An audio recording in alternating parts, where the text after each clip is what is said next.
Good evening. My name is Laura Bewer, and I am the founder of CoachMeLaura.com and owner of At Your Service Mobile Notary. I want to talk to you tonight about last will and testaments, but before I do, I just need to give you that legal disclosure that I'm not an attorney and I cannot give you legal advice. What I do want to share is based on my experience with customers approaching me about getting their will notarized. What you need to know is that two witnesses is what the requirement is for wills in almost every single state. Now, one state does require three, and there may be a couple of states that require notarization on top of the witnesses. But for the most part, the two witnesses and the will maker's signatures are all that's required.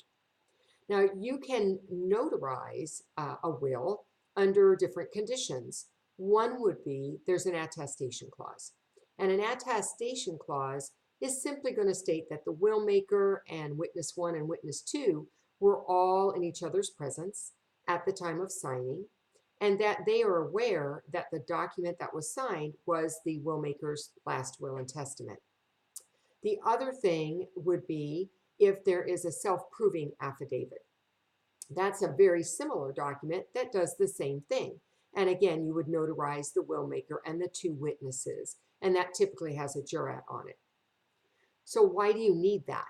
If you've already done the will and it just needs two witnesses, why bother with the other document?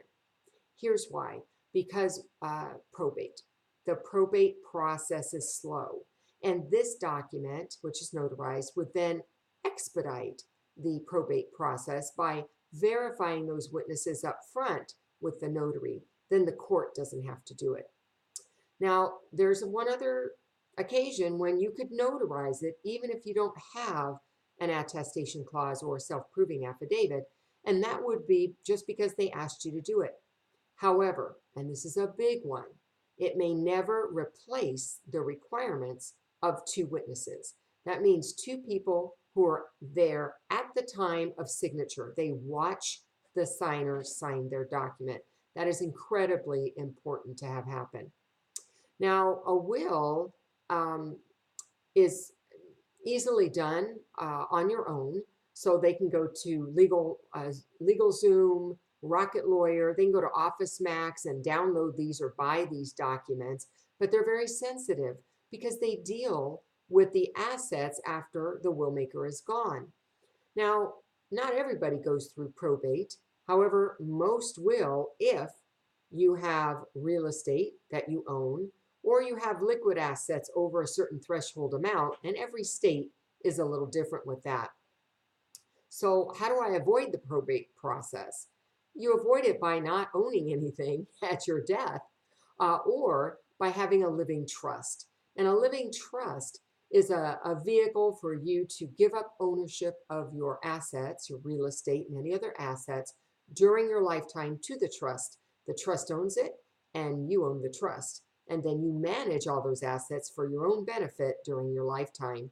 And you make provision for those who are left behind and who you would like to get what. So those are the ways you can work around that.